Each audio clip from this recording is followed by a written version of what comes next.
السلام علیکم ورحمۃ اللہ وبرکاتہ۔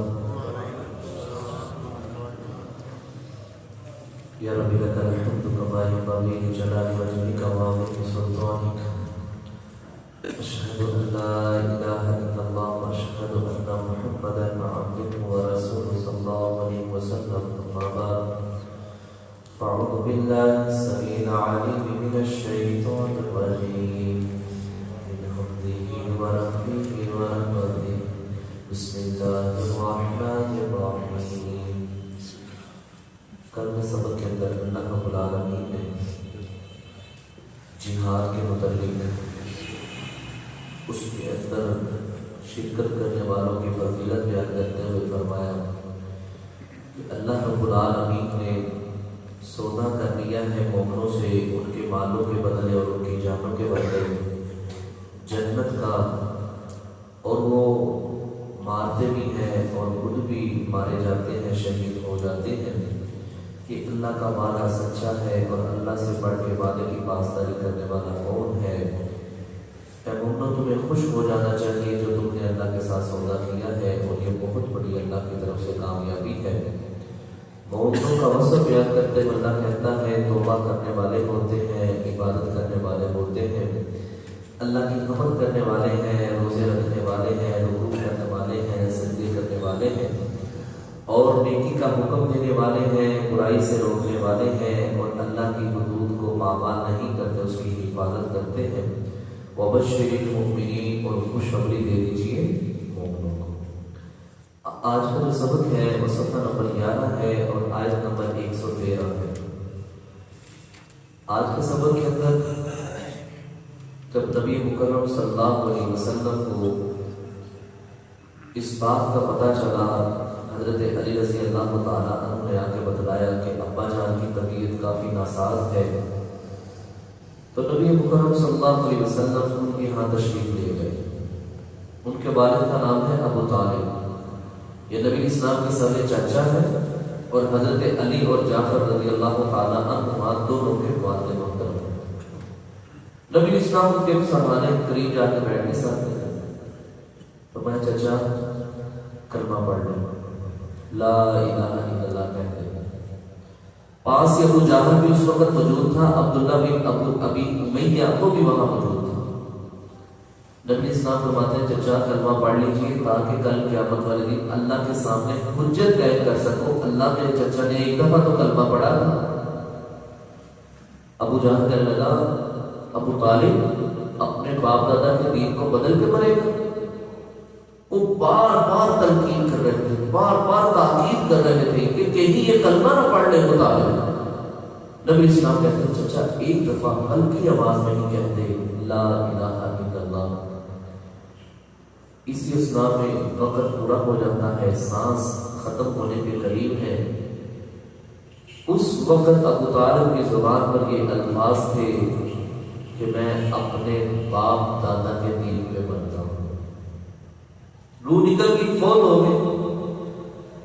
اب نبی اسلام کہنے لگے میں اس وقت تک اپنے چچا کے لیے بخشش کی دعا کرتا رہوں گا جب تک اللہ مجھے روکے گا نہیں۔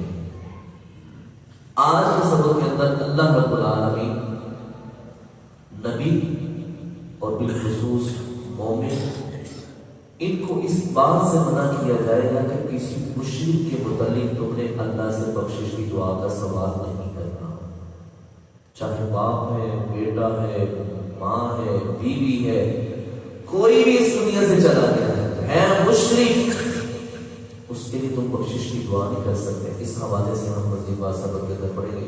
کلمہ ماں کھانا نہیں ہے ان نبی صلی اللہ علیہ وسلم کے لیے، والذین اور ان لوگوں کے لیے آمنوا جو ایمان لے کے آئے، ان یستغفروا یہ کہ وہ بخشش مانگے، للمشرکین مشرکین کے لیے، ولو کانوا اگرچہ وہ ہوں اولی قربا قریبی رشتہ دار کیوں نہ ہوں، من بعد اس کے ما تبینا واضح ہو چکا ہو لہم ان کے لیے انہم اصحاب الجحیم کہ یہ تو مرنے والا جہنم میں جانے والا ہے، یہ تو دوزخی ہے، اس نے اللہ کے ساتھ شرک کیا ہے، اللہ کی معاملات کی نافرمانی کرتا رہا ہے، اور یہاں ایک سوال پیدا ہوتا ہے کہ نبی اسلام اتنی جدوجہد، اتنی کوشش، اتنا تاکید کیوں کر رہے تھے کہ کلمہ پڑھنی ہے؟ چچا آپ کے اوپر آپ کے چچا کے بڑے ہی احسانات تھے۔ 60 سال کی عمر میں جب نبوت کا نبی اسلام نے دعویٰ کیا، اس وقت چچا نے بڑی سپورٹ کی تھی، یہاں تک کہ ایک دن مشرکین مکہ چچا ابو طالب کے دروازے پر آ گئے، کہنے لگے اپنے بھتیجے کو سمجھا دو، اس سے بہتر ہے کہ کوئی 2 ہاتھ ہم کر دیں۔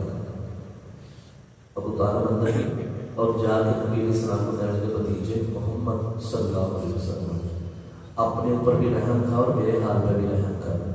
وہ باہر دیکھو آگے ہیں لڑنے کے لیے، کوئی خدا کا خوف کھاؤ، ایسا نہ کرو، تھوڑا بہت کمپرومائز کر کے چل جاؤ۔ نبی مکرم صلی اللہ علیہ وسلم کہنے لگے چچا یہ کبھی سوچنا بھی نہ، سورج کا شعلہ لا کے بھی میرے ہاتھ میں رکھ دے میں تب بھی ان کی بات کو نہیں مانوں گا۔ چچا نے سمجھا محمد صلی اللہ علیہ وسلم تو اپنی بات پہ بڑے پکے ہیں، جا کے باہر کہنے لگے آئندہ کے بعد کوئی محمد صلی اللہ علیہ وسلم کا راستہ بھی نہ روکے، اور اگر کسی نے میری آنکھ سے دیکھا تو میں اس کی آنکھ کو بھی باہر نکال دوں۔ یہ سچی محبت تھی چچا کی نبی علیہ السلام کے ساتھ۔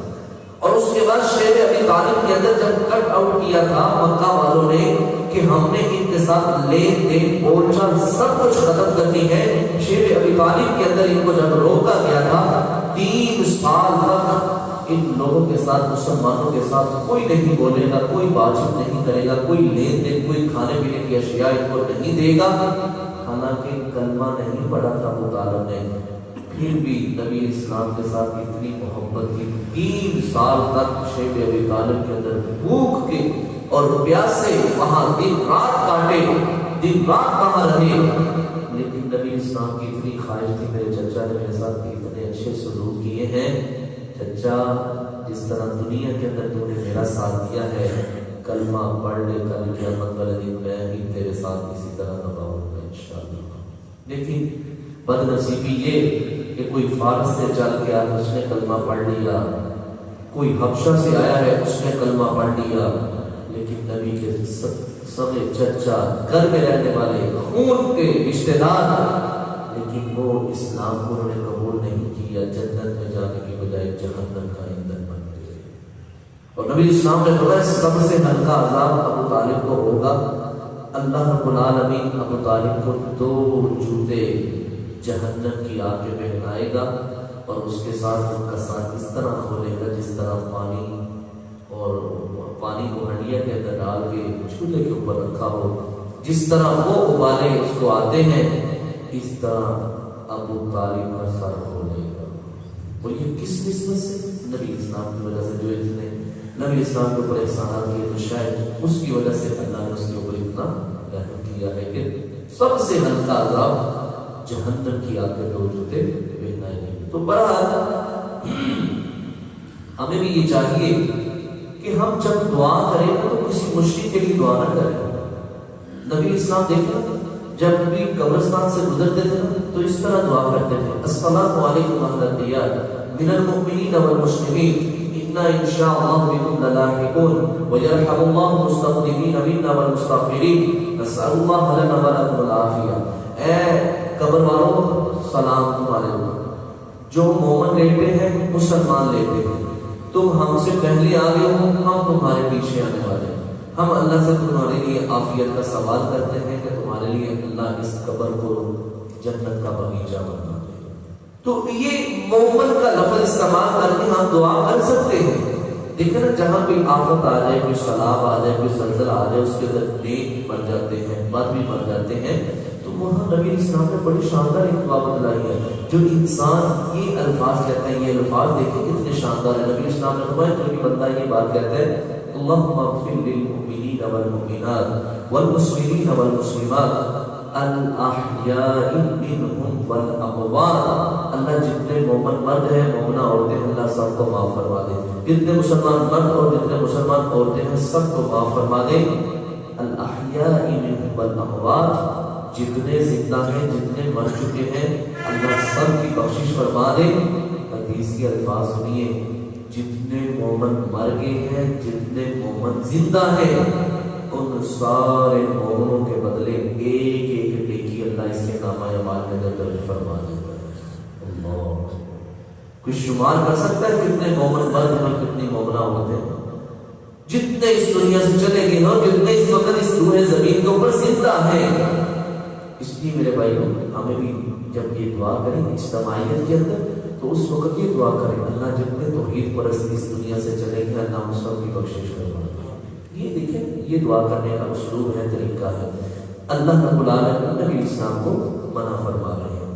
دوسری بات، وما کان استغفار، اور نہیں تھا استغفار کرنا ابراہیم علیہ السلام کا ابی اپنے باپ کے لیے، الا مگر موعدۃ ایک وعدہ تھا، وعدہ ایاہ جس کو ابراہیم علیہ السلام نے اپنے والد کے ساتھ کیا تھا اور اس وعدے کو پورا کرنا چاہتے تھے۔ سورہ مریم کے اندر تفصیل کے ساتھ یہ بات آتی ہے، ایک دن ابراہیم علیہ السلام نے اپنے باپ کو سمجھایا، آزر کو یہ بت کچھ نہیں کرتے، نہ سنتے ہیں نہ دیکھتے ہیں، نہ نفع کے مالک ہیں نہ نقصان کے مالک ہیں، نہ چل سکتے ہیں نہ بیٹھ سکتے ہیں، نہ کسی کو دے سکتے ہیں نہ کسی سے لے سکتے ہیں، ابا جان ان کی عبادت نہ کریں۔ ابا نے سمجھنے کی بجائے الٹا حضرت ابراہیم علیہ السلام کو ڈانٹا، کہا اگر تو باز نہ آیا تو میں تمہیں مار مار کے پتھر سنسار کر دوں گا، ہاں لہذا تم نے یہ معاملہ پسند نہیں ہے تو یہاں سے نکل کے دور چلا جا جہاں تیری ہوا بھی مجھے نہ آئے، تیرا نام بھی نہ میں سن سکوں، تیری شکل بھی نہ دیکھ سکوں۔ اس وقت جب ابراہیم علیہ السلام اپنے گھر سے نکلنے لگے تھے تو اپنے باپ سے ایک وعدہ کر کے گئے تھے، ابا جان میں آپ کے لیے اللہ سے دعا ضرور کرتا رہوں گا جب تک میرے رب نے مجھے اس بات سے منع نہ کیا۔ تو جب پتہ چل گیا کہ ابراہیم علیہ السلام کو کہ میرا والد فلم ماں پس جب تبین لہو واضح ہو گیا لہو اس کے لیے، ابراہیم علیہ السلام کے لیے، انہ بے شک عدو کن میرا باپ تو دشمن ہے، للہ اللہ کا، تبرأ منہ اسی وقت بیزار ہو گئے، برات کا اظہار کر لیا، کہنے لگے آئندہ کے بعد اپنے باپ کے لیے میں کبھی بھی دعا نہیں کروں گا۔ مشرک باپ ہو، مشرک بیٹا ہو، مشرک کوئی بھی ہو، جتنا مرضی قریبی رشتہ دار ہو۔ نبی اسلام مدینہ سے مکہ کی طرف آ رہے تھے تو رستے کے اندر ایک قبر ہے، اللہ اکبر، نبی اسلام وہاں بیٹھ کے رونا شروع کر دیا۔ صحابہ نے جب کفیت دیکھی تو صحابہ سے بھی نہ رہا گیا، صحابہ نے بھی رونا شروع کر دیا، اللہ اکبر۔ جب نبی اسلام رو کے چپ کر گیا نا تو صحابہ کہنے لگے اللہ نبی صلی اللہ علیہ وسلم خیریت ہے، آپ اس قبر والے کے پاس بیٹھ کے رو رہے ہیں؟ فرمایا صحابہ میں نے اللہ سے اجازت طلب کی، اللہ میں اپنی ماں کی قبر کی زیارت کر لوں؟ تو اللہ نے مجھے اجازت دے دی۔ پھر میں نے دعا کی اللہ کیا میں اپنی ماں کی قبر پر دعائے مغفرت کر سکتا ہوں؟ اللہ نے مجھے منع کر دیا، لہٰذا میں نے اپنی ماں کی قبر کی زیارت تو کر لی ہے لیکن مجھے میرے رب نے منع کر دیا ہے کہ تم نے اس کے لیے بخشش کی دعا نہیں کرنی، کیونکہ وہ جاہلانہ رویے کے اوپر، معاملات کے اوپر وفات پائی تھی۔ بہرحال میرا رب بہتر جانتا ہے ان کے ساتھ کیا معاملات ہیں۔ یہاں کیونکہ والد کے متعلق بات ہو رہی ہے تو والدہ والدین یہ سارے ایک ہی ہوتے ہیں۔ اسی طرح ابراہیم علیہ السلام کے والد آج جب قیامت کا دن ہوگا، ادھر ابراہیم علیہ السلام کھڑے ہوں گے، آدم ادھر سے چلتا ہوا آئے گا، ابراہیم علیہ السلام کو پہچان لیں گے تو ابراہیم علیہ السلام سے آ کے باپ کہے گا ابراہیم مجھ سے بہت بڑی غلطی ہوئی ہے، مجھے ایسا نہیں کرنا چاہیے تھا، میں نے دنیا کے اندر تمہاری ایک بھی بات نہیں مانی، آج مجھے پتہ چل گیا تو سچا تھا میں جھوٹا تھا، آج تو جو کہتا ہے میں ماننے کے لیے تیار ہوں۔ ابراہیم علیہ السلام جو میرے رب نے آگے صفت بیان کیا نا، فرمایا ان ابراہیم بے شک ابراہیم لأوّاہ نہایت آموزاری کرنے والے تھے، حلیم بڑے ہی بردبار تھے، نرم دل تھے، نرم مزاج تھے۔ باپ نے کہا ابراہیم اب تو جو کہتا ہے میں ماننے کے لیے تیار ہوں، یہ سامنے جہنم نظر آ رہی ہے، میرے اوپر ترس کھا، میرے لیے اللہ سے التجا کر، اللہ سے بات کی، اللہ اس سے بڑی ذلت اور رسوائی کیا ہو سکتی ہے، اللہ تو تم نے تو کہا تھا ابراہیم میں تمہیں قیامت والے دن عزت اور وقار کے ساتھ جنت میں جگہ عطا فرماؤں. اللہ میرا باپ جہنم میں جا رہا ہے، میں جنت میں جا رہا ہوں، اس سے بڑی اور کیا رسوائی ہو سکتی ہے؟ اللہ رب العالمین فرمائیں گے اس وقت قیامت والے دن پیچھے دیکھو. جب پیچھے دیکھا جائے گا اللہ رب العالمین ابراہیم علیہ السلام کے والد کو ایک گندا بجو بنا دے گا اور اللہ فرشتے کو حکم دے گا اس کو ٹانگ سے پکڑ کے گھسیٹتے ہوئے اس کو جہنم میں گرا. میرے بھائیوں مشرک کی کوئی معافی نہیں ہے، مشرک کو کہیں بھی معافی نہیں ملے گی.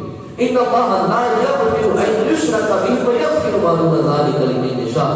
کسی نے قتل کیا ہو، کسی نے زنا کیا ہو، کسی نے بدکاری کی ہو، کسی نے کسی کا ناجائز قبضہ کیا ہو، کسی کا مال کھایا ہو، کچھ بھی کیا ہو، 100 قتل بھی کیے ہو، لیکن شرک نہیں کیا تو میرا رب چاہے گا تو اپنی رحمت سے معاف کر دے گا.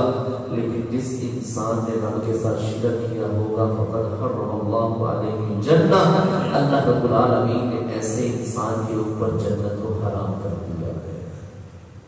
اس لیے میرے بھائیوں زندگی کے کسی بھی موڑ پر بڑے بڑے فتنے، بڑے بڑے مشکلات آ سکتی ہیں، لیکن اللہ کے ساتھ کبھی شرک نہ کیجیے گا، شرک نہ کیجیے گا.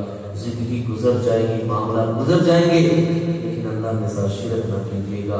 سب کچھ کرنے والی ذات اللہ کی ذات ہے، اللہ کی ذات، اللہ کی صفات سب کے اوپر ایمان رکھیے، انشاءاللہ اللہ اکیلا ہی ہمیں کافی ہے. جب یہ بات ہوئی کہ تم مشرکین کے لیے دعا نہیں کر سکتے تو صحابہ کے اوپر یہ بات بڑی تکلیفیں گزری. اللہ کے رسول صلی اللہ علیہ وسلم جو ہم نے پہلے دعائیں کی اپنے والدین کے لیے، ہمیں تو پتہ ہی نہیں، اللہ نے تو آپ کو منع کی ہے، اس کا کیا بنے گا، ہم گناہگار ہیں. اللہ اس کے متعلق فرماتے ہیں وما کان اللہ، وہ نہیں ہے اللہ لیضل کہ وہ گمراہ کرے قوما کسی قوم کو بعد اذ ہداہم جبکہ اللہ نے ان کو ہدایت دی ہے، حتی یہاں تک کہ یبین لہم واضح کر دیا جائے ان کے لیے ما یتقون کن کاموں سے انہوں نے بچنا ہے. پہلے تمہیں نہیں منع کیا تھا، پہلے تمہیں علم نہیں تھا، پہلے اللہ کی طرف سے پابندی نہیں تھی، پہلے تمہیں روکا بھی نہیں گیا تھا، اب تمہیں روک دیا گیا ہے، لہذا جو پہلے ہو گیا سو ہو گیا. اب آئندہ کے بعد تم میں سے کوئی بندہ بھی مشرکین قریبی ہو، دور کا ہو، رشتہ دار ہو، محلے دار ہو، کوئی بھی ہے، اس کے لیے تم مغفرت کی دعا نہیں کر سکتے. ان اللہ بے شک اللہ بکل شیء علیم، ہر چیز کے ساتھ علم رکھنے والا ہے. اگر پھر بھی تم کرو گے تو اللہ کے علم سے تم بھاگ نہیں سکتے. آخری بات، ان اللہ بے شک اللہ لہو اسی کے لیے ہے ملک السماوات، بادشاہت آسمانوں کی، والارض اور زمین کی، یحیی وہی زندہ کرتا ہے، ویمیت اور وہی مارتا ہے. اللہ یہاں ایک بہت بڑی بات کا درس دے رہا ہے، کیونکہ یہ موضوع چل رہا ہے منافقین کے متعلق، جہاد فی سبیل اللہ کے متعلق، غزوہ تبوک کے متعلق. اور لوگوں بادشاہ اللہ ہے، خالق اور مالک اللہ ہے، زندگی اور موت کا مالک اللہ ہے. جہاد کے اندر موت نہیں ہے، جنگ کے اندر موت نہیں ہے. جب جس ذات کے لیے تم نے نکلنا ہے وہ ذات تمہارے ساتھ ہے. وما لکم، اور نہیں ہے تمہارے لیے من دون اللہ، اللہ کے علاوہ، من ولی ولا نصیر، نہ ہی کوئی دوست ہے تمہارا اور نہ ہی کوئی مدد کرنے والا. جب اللہ تمہارے ساتھ ہے، اس کی مدد تمہارے ساتھ ہے، تمہیں کوئی بھی دنیا کی طاقت شکست نہیں دے سکتی. زندگی اور موت اللہ کے ہاتھ میں ہے. جب اس نے فیصلہ کر لینا ہے موت آ جانی ہے، جب اس نے تمہاری حفاظت کرنی ہے تو موت تمہارے قریب نہیں آئے گی.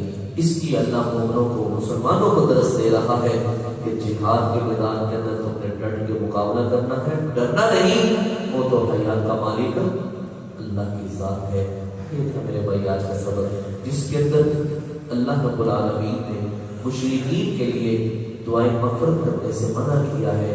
ہاں، جس طرح میں نے دعائیں کلمات بولے ہیں، جس طرح ہم نماز کے اندر پڑھتے ہیں ربی اجعلنی مقیم الصلاۃ ومن ذریتی ربنا وتقبل دعاء ربنا اغفر لی ولوالدی وللمؤمنین یوم یقوم الحساب. مومن کے اندر جتنے مسلمان فوت ہو گئے ہیں، چاہے ہمارے والدین ہیں، ہمارے بھائی بہن ہیں، ہمارے رشتہ دار ہیں، دوست احباب، سارے شامل ہو جاتے ہیں اگر ہم نے کسی کے لیے دعا کرنی ہے تو ان الفاظ کے ساتھ کر سکتے ہیں، لیکن بالخصوص کسی مشرک کے لیے دعا کرنا اس سے اللہ رب العالمین نے منع کیا ہے۔ اللہ سے دعا کیجیے اس روح زمین سے جتنے بھی عقیدہ توحید والے اس دنیا سے چلے گئے ہیں، اللہ سب کی بڑی منزلوں کو آسان فرمائے اور اللہ کو جنت الفردوس میں جگہ عطا فرمائے۔ سبحان اللہ و بحمدک اشہد